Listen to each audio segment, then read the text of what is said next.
Oke, halo guys, jumpa lagi di channel Piston Fly. Di video kali ini kita akan servis untuk motor Scoopy, Honda Scoopy Fi ya. Ini untuk Fi yang versi pertama.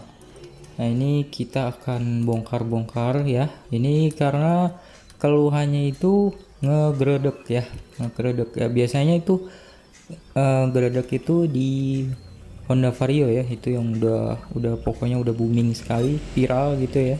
Itu Honda Vario PCI, sebagian Beat itu ya, itu juga ya kadang ada kadang enggak ya, pokoknya maksudnya enggak setenar si Vario ya. Nah, ini juga Scoopy mengalami hal yang sama. Nah, ini kayaknya ada sesuatu yang salah ya di dalam sini. Nah, ini makanya kita akan buka terlebih dahulu, kita akan bongkar, kita akan cek bagian dalamnya itu ada apanya ya, kenapa kok bisa ngegredek gitu. Ini kita udah buka ya. Untuk ngebongkarnya kita menggunakan kunci T8 ya. Nah, ini untuk bagian covernya aman. Nah, di sini ini kayak ada sedikit bercak-bercak oli ya. Nah, tapi kita akan buka dulu untuk bagian filternya. Sekaligus ya, sekalian kita bongkar-bongkar semuanya gitu, sekalian kita servis supaya lebih enakan sedikit gitu ya. Nah, ini kita akan bongkar. Nah, nanti juga kita akan ganti oli. Nah, ini dia untuk filternya, teman-teman bisa lihat. Nah, ini udah wajib ganti ya, ini kotor sekali. Nah, ini kita akan buka untuk bagian puli belakang. Nah, dan untuk ngebongkarnya kita menggunakan tracker khusus sebagai penahannya ya. Ini untuk trackernya teman-teman bisa dapatkan di toko-toko spare part terdekat ya, atau di toko online juga ada. Nah, dan kemudian kunci 18.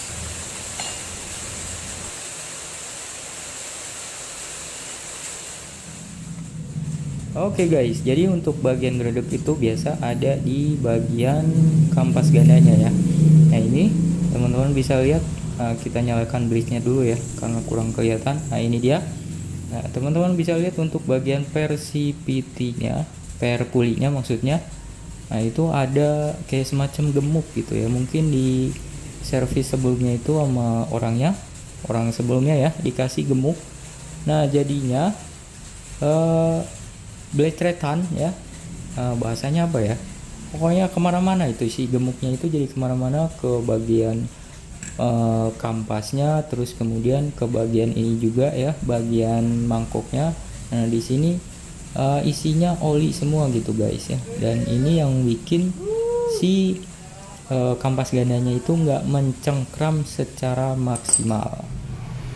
Dan singkat cerita kita bersihkan ya. Jadi teman-teman, untuk ngebersihinnya di video-video sebelumnya saya juga udah pernah bikin ya untuk cara ngebersihin bagian-bagian CVT di sini itu. Nah, itu bisa menggunakan bensin ya, atau carbo cleaner, atau juga teman-teman bisa dicuci menggunakan sabun ya, itu juga bisa. Tapi sebelumnya pastikan untuk bagian oli-olinya itu dihilangkan terlebih dahulu ya. Jadi terus langsung kemudian kita bersihkan, itu juga bisa. Nah, jadi ini ya untuk bagian CVT-nya itu pastikan harus bersih juga, terhindar dari yang namanya oli gitu guys ya. Nah, ini kita pasang dulu untuk bagian puli depannya. Nah, untuk mengencangkan ini menggunakan kunci ukuran 24 ya guys. Nah, ini dia ya, ini udah selesai kita bersihkan. Ini untuk bagian pernya ya, pernya itu udah dibersihin dan terhindar dari yang namanya si gemuk atau grease ya. Nah, tadi itu ada grease-nya itu banyak. Nah, itu mungkin supaya mungkin tujuannya ya supaya si pernya itu enggak karatan gitu guys ya. Nah, kalaupun pengen menggunakan grease atau gemuk, saran saya sih diolesin aja gitu ya. Jadi jangan sampai si grease-nya itu terlalu banyak atau berlebihan gitu ya, karena itu bakalan kemana-mana blecretan ya, karena si puli ini kan berputar dan ya udah pasti kemana-mana gitu ya. Jadi teman-teman perhatikan untuk bagian ini ya. Nah, oke, lanjut kita ganti untuk bagian filternya. Nah ini kita ganti dengan yang baru ya. Nah ini juga penting juga, jadi jangan sampai teman-teman mengabaikan ya untuk bagian filter ini, karena bagian filter ini juga penting untuk diganti. Dan kemudian kita ganti olinya untuk bagian mesin ya. Nah, kita ganti. Dan untuk bagian oli gardan ya, oli gardannya itu saya biasanya nggak terlalu sering ya. Itu biasanya saya gunakan saya ganti itu kisaran ya, kira-kira aja ya, kisaran 3 bulan 4 bulan gitu, atau 5 bulan gitu ya. Karena untuk oli gearbox itu ya dia hanya melumasi, dan biasanya itu juga masih bening gitu guys ya. Jadi ya biasanya saya nggak terlalu teratur ya, maksudnya nggak 1 bulan sekali atau 2 bulan sekali gitu, untuk nggak dibarengin dengan si penggantian oli mesinnya ya. Jadi ya ngirit ongkos juga gitu guys ya. Nah ini ya, jadi kita tap dulu dan kemudian kita ganti untuk oli mesinnya. Nah jadi demikian untuk tahapan-tahapan untuk servis ringan ya, servis ringan untuk bagian matic ini, untuk motor matic ya. Jadi biasanya saya melakukan pengecekan pada bagian puli ya, bagian puli ya.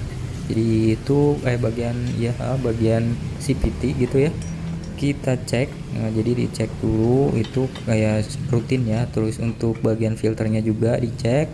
Nah, kemudian lakukan penggantian olinya secara teratur ya. Untuk oli mesin itu disarankan untuk menggantinya secara teratur ya, supaya aman, supaya lebih enak, supaya juga untuk bagian gear-gear di dalam mesinnya itu lebih aman gitu ya.